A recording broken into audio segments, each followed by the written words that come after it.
Hello and welcome to the Indulge podcast. This is Mayur Kaushal, and today we are in conversation with Adrianna, a powerhouse DJ and an actor. Known for her high energy tracks and innovative beats, Adrianna has made waves in the techno house and techno scene, captivating fans with unforgettable live performances. And soon, she will be seen in the upcoming film Bloodline, balancing a thriving music career and a new venture. Adrianna continues to push boundaries. We talk to her about her art, the upcoming film, and much more. Welcome to Indulge Podcast. Today we have Adrianna with us. Welcome. Thank you. Okay. Thank you. So my first question is very generic, but I ask it to everybody. So what does music mean to you? That's such a big question. I mean, music has been a part of my life really since the beginning. My father was a musician. Yeah, there was always music in the house. I started training in dance very young at like 4 years old. So all different genres. Music to me, it's therapy. It's just can change your mood. Yeah. It's interactive. It's instruments. It's vibrations. It's emotion. It's endless, really. Oh, lovely. Yeah. So electronic and techno music are mainly about innovation. So how do you experiment and how do you go about it? Different sounds, like I've tried different things. Sometimes I'll record like sounds that I hear in nature, things like that, and I'll put them in as like subtle frequencies. Like you might not know it's like the sound of rain or, just like some drops of water like crackling on something hot. You can record like children playing in a playground, like keeping those sounds and just hearing something, oh, that's a cool sound, saving it and then recording it and then working it in later into a production. Like those are things that typically nobody might not notice those things, but they can add a lot of like layers and depths to a project. So is there any note like something that you have written long way back and it crept into like your brain while you're working? All the time. I'm like, there's things that like, and it's almost like a loop, right? Yeah. I'm obsessive about music. There's no secret about that. Please. So there's things where, like I wrote a song last year and it was like some of those lyrics were from so long ago. But it's like sometimes a track will have a life of its own. And it's like, okay, well, I have to write this. I have to do justice to this because it's like not going away. So let me write it, let me get it out, and we can move on then. So we'll soon see you in a film called Bloodline, and you are playing a character called Bella. So can you please let us know something about the film? Okay, so this film is action-packed. It's an action film, but there's so many different elements to it. There's like a spiritual element to it. There's like magic. There's like relationships.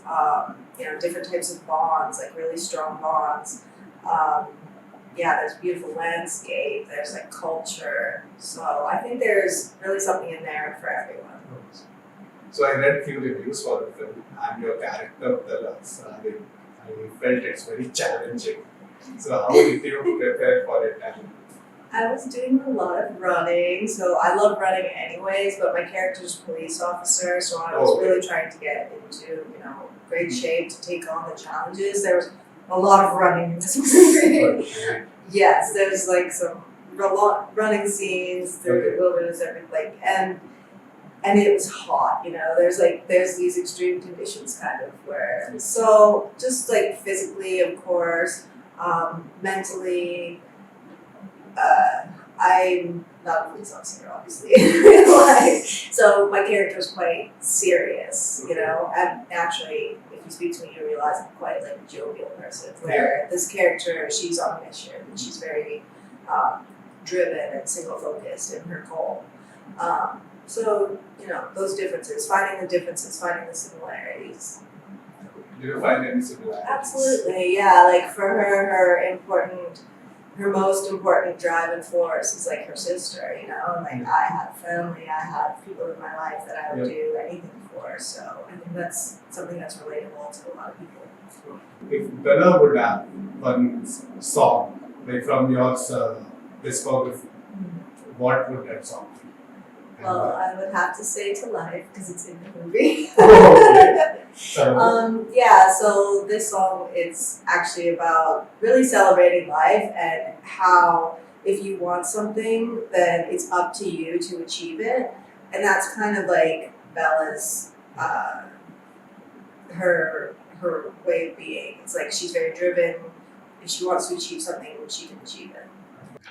Electronic and techno music, like mostly, is about pushing boundaries in a way, right? So, how do you see the future of electro techno music? I feel like it could go one of two ways in a way where it's like, okay, so obviously Yeah. electronic music largely made with electronics. We're Yeah. entering the AI age, there's so many, even if, I think if you looked at producers 15, 20 years ago, when people were using like analog gear, they weren't making music on their laptops. They were, you needed like all this space and equipment just to make music, to make a song, right? Yeah. And then, so I can see it going in a way, there's with like what's going to happen with AI. Even they're saying not just in the production, but for the DJs, like there's, Exactly, it's not there now, obviously, but it could go that way. Or it could go the way of going back where it's like more live instruments, more live people, violin, saxophone, like all these different instruments you could incorporate into live sets. So I think it's going to be up to the artists, but then it's also going to be dictated by what people want in a lot of ways, It's like, I think you can be an artist and you can be at home alone creating your art, but if you're not sharing that with the world, then... Yeah, so ultimately we create, but it's dictated by the audience a lot of the time too. So apart from all these things, is there anything else you would like to do? I'm sure, yes. I have these big ideas, of course. Like there's things that I would like to do, and I have my plans, like my 5-year plans, my 10-year plans, my 20-year plans. I have all that. I mean, how I'm going to get there, I don't know, because that's life, right? If I look back to the plans that I made like years ago, a lot of those things, many of those things I've achieved. I had no idea how. The way that I got there, I had no idea how it was going to be, you know? So I like to have, like, I'm a person that I like to imagine things. I like to create things. I like to have goals, but I don't like to be too attached to exactly how I'm going to get there. Because it kind of takes the fun out of, That's why just let things happen. Exactly. And you enjoy doing what you do. 100%. Oh, super. So if you have a chance to remix a soundtrack, like a classic soundtrack from a popular film, what would you choose? I think it would be Romeo and Juliet. It's such a good soundtrack. Like, I think every song on there probably. You know what? I'm going to listen to that today because I haven't heard it in a long time. I'll also do that. But I remember, like, that's just one of my favorite soundtracks of all time. Okay. If you had to describe your 2024 in 3 words, what would those 3 words be? Okay.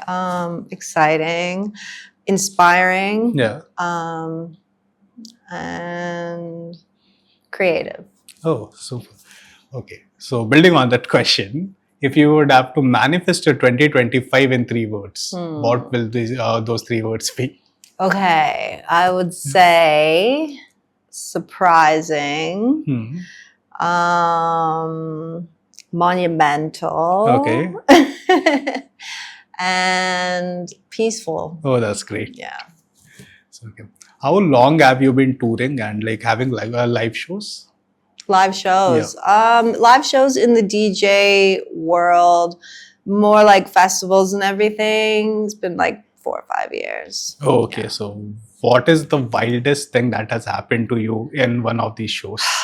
These shows, like something you can't forget.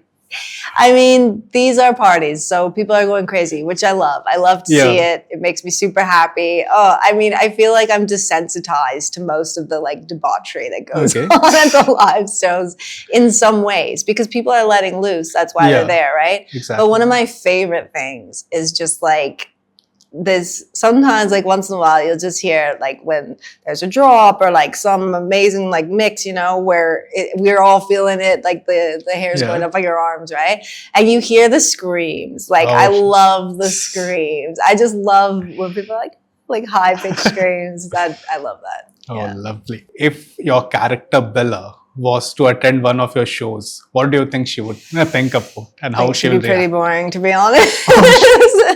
At a show, I think like Bella's really serious. So I feel like Bella might be in bed at like 9 p.m. and she wouldn't even make it to the show. Yeah. She's got a lot of qualities, but I don't know if raving's one of them, to be honest. So you won't want Bella to attend your shows? I mean, I would invite her, but Yeah. Okay. maybe if Alice was coming, if her sister was, I feel like she'd be there supervising Alice more than anything. Oh, that is sweet. Yeah, Alice is the wild one. Super. So yeah, we are talking about acting and DJing. Which of these have surprised you more with challenges and like happiness? What? So I would say like acting is full of surprises, like the deep emotional surprises, because you're really pulling things out of you, and it's like then you're creating the magic with the people around you, the actors, you know. Whereas like DJing is a little bit more of like a solo thing, and you integrate with the audience, but it's not on the level of acting. So I would say with acting, like even when I was studying in acting school, it's like the levels that you can get to. With the emotional connections with people and how that draws on your memory, and it just like creates these new ties. I think it's pretty special. Yeah. You grew up in Canada. I did, yes. How was the experience like? And has it shaped your perspective on music and your tastes and all? I had family in the film industry. Like I think I didn't realize that it wasn't really until I left Canada and talked with more people and outside of that little bubble, because Vancouver, a lot of Hollywood productions film there. Vancouver's like LA, where it's like everyone's an actor. So I think, that shaped my life a lot. I was on film sets from my teens, and like my dad did some film, my family did some film, so it was a little bit normalized, the entertainment industry, I would say. I'm fortunate that I wasn't discouraged against. I was supported in the arts, which is nice. Lovely. Yeah. So if you were not a musician or an actor, what you would have been? I mean, okay, so I used to want to be like a ballerina, Lovely. I studied ballet for a long time. I studied dance for a long time. But outside of entertainment industry, I kind of wanted to be an archaeologist. I also wanted to be that. Yeah, it sounds cool, right? I mean... Yeah, but my mom said no. Oh. Yeah, my mother's a scientist, my sister's a scientist. Yeah, they would have been thrilled, I'm sure. But yeah, I think it was more of like the excitement of discovering and the travel to the remote areas. So if you were given a chance to perform with any artist in the world, living or dead, who will you choose? I'd love to do a duet with like Frank Sinatra. I think that would be pretty cool. That's a lovely choice. So what are your favorite Sinatra tracks? I mean, there's so many. And also like they've been covered and this person wrote it, that person wrote it, but like My Way. I mean, all of them. New York, so all of them. So how do you relax when you're not performing, you're not creating music, you're not acting? What do you do? I like to run. I like to be out in nature. I like to do yoga. I try to meditate. I'm not super like religious with it, but I do enjoy meditating. Sauna. I'm big into heat.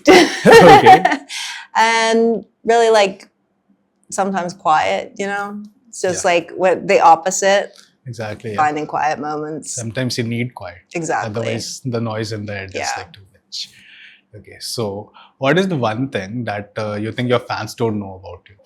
There's probably a lot of things, to be honest. I need like a category, really. Who you choose? Yeah, so I think obviously everybody's really layered, right? I guess that I'm actually really an introverted, shy person. Maybe that would be, I don't know if you would guess that looking at me, but I know most people are surprised. But once you talk to me, I'm open and I'm warm, but actually like I need quite a lot of alone time. I'm quite introverted. Yeah. And I don't know if it's shy, but it's definitely introverted. It's like performance or like inside. Okay, so you have done earlier also, you have done interviews. What is the one question that you have been never asked in interviews, but you wish you were? When people ask me questions in interviews, I just like try to answer from the heart. And so I can't say that there's like, as an introverted person, the thought of being asked, the thought of being asked any question at all, I'm kind of like, so there's no burning question that I wish I would have been asked.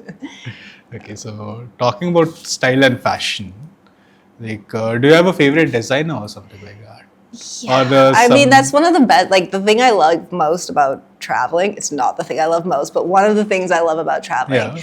is finding like the local designers, like Oh, the okay. local boutiques, you know? Yeah. And I'm not too bothered. I mean, I do like, yeah, some brands, of course. A lot of people like the, you know, brands, but at the same time, to find like the high quality local designers is amazing. Like I used Yeah. to work in fashion, and just the people that are like, you know, they're not super well known, but the quality's there, the cut's there. It's like, that's exciting to me because someone's like, where did you get that? And I'm like, oh, it's a local designer. Yeah. Yeah. So you said you like traveling, right?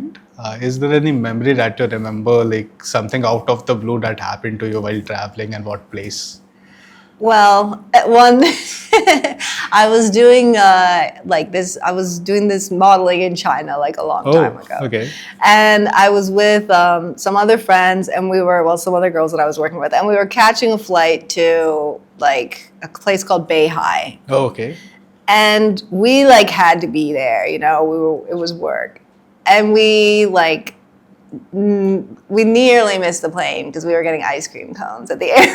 Oh, So happened to just, me. you know what I mean? It's Yeah, like yeah, those yeah. kind of things where I've been pretty good and very rarely missed any flights in my life, but Oh, that was a close call. Oh, I have always missed flights. And once it was, for me, it was a KFC chicken. Yeah, not ice right? cream. It's like I was standing in line, they're calling me, dude, where I am. Yeah. I'm getting food. One I minute. know. I was like, It's pretty- because there was a lot of like dietary restrictions and everything like that. But then somebody like found the ice cream and we were like, we need the ice cream now. Sweet. Yeah. Thanks a lot for being here with us. It was a lovely conversation, and we wish you all the best for Bloodline. And yeah, we hope like it sweep the awards and all. Thank you so much. It's been a pleasure talking to you. Thank you.